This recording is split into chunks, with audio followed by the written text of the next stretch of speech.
So this preacher, you are gonna hate this preacher. So I know you don't like me, but I'm divine.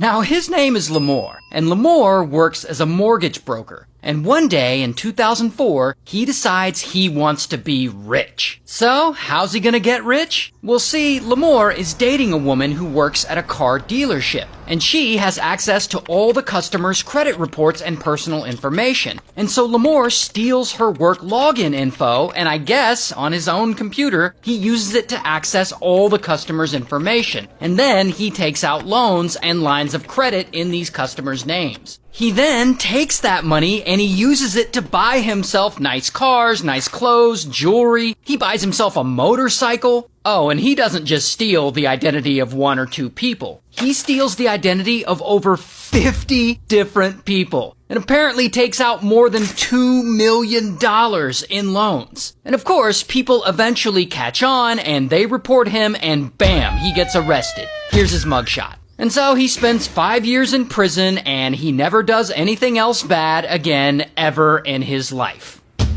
Until... So while he's in prison, one day Lamore gets an idea. I'm guessing he gets this idea in prison. I actually don't know where he got it. But at some point, Lamore realizes that he can really profit off of religion.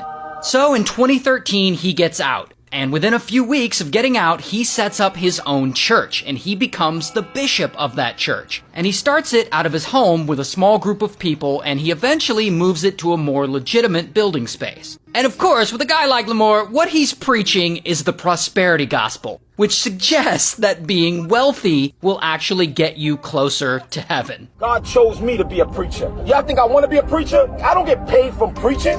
Oh, he definitely gets paid from preaching. Not only that, he makes sure to show off his wealth in front of his congregation. Like he'll preach to them wearing tailor-made designer suits, like this one, or like this one. He also wears nice rings and watches while he preaches. Even when he's not at church, he's always decked out in some super expensive designer shit. So, where's he getting the money to pay for all this stuff? His congregation, of course. And he's not just allegedly skimming from the donations. No. It's way more direct than that. Like one day, he calls up one elderly woman in his congregation, and he cons her into handing over her retirement fund. Like he tells her that he can improve her credit score and help her purchase and renovate a new home if she just invests with him. And she believes him, and she hands over $90,000. And of course, instead of helping her improve her credit score or buy a house, Lamore takes the money and he heads straight to Louis Vuitton, where he gets himself some new drip. He also puts the money towards some payments on a BMW. And as you can imagine, pretty quickly after starting his church, Lamore becomes the richest bishop on the block. Like he's driving around in a Rolls Royce. He also apparently has another Rolls Royce. This one's actually worth $350,000, by the way. He's also living in a 9,000 square feet mansion. And I'm gonna walk y'all into my prayer closet. This is my prayer closet. Got all my priestly robes, designer coats, you name it, Gucci, Louis, you name it. Fendi, you name it. Designer wear for days.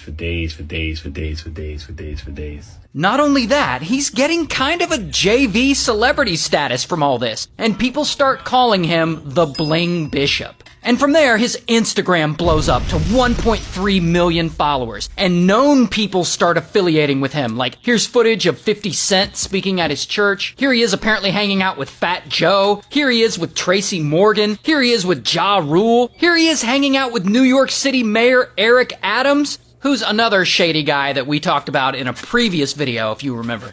Okay, but then something kind of crazy happens. Something that starts to change everything. One day in 2022, he's up in front of his congregation, preaching or whatever. And that is when suddenly, boom, 3 men in masks bust into the building, and they have pew-pews. And Lamore is live streaming this sermon, so you can actually see the moment he realizes these men are there to rob him. How many of you have lost your faith because you saw somebody else die what you about to go through?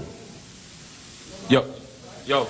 All right. And you can see him here laying down on the floor, and then you can see these men come up and rob him. And they apparently steal $1 million worth of jewelry from the people there, including Lamore's watch and chain. His watch is a Rolex valued at $75,000. His chain is valued at $400,000. And he live streams afterwards and talks about all this. They took all of my wife's jewelry and took all of my jewelry, and then they left. And so, like, this story breaks and reporters are hitting him up and they're asking him if he's going to wear less jewelry in church so that he's less likely to get robbed. Are you going to wear less bling so you're less of a target? I will wear what I've been blessed with by God when I feel like it. Now, police eventually end up catching the guys who did it. But this live stream footage of the robbery blows up. Because it's a crazy moment. A bishop getting robbed in the middle of a sermon on a live stream? Like, what are the odds? And so this story ends up all over the news. A Brooklyn bishop was robbed at gunpoint in the middle of his Sunday sermon today, and it was all caught on camera. And people hear about it, and they're like, wait a minute. Why was this preacher wearing a Rolex and a $400,000 chain? Where's bro getting all this money? And so, allegedly, this is when reporters really start looking into him.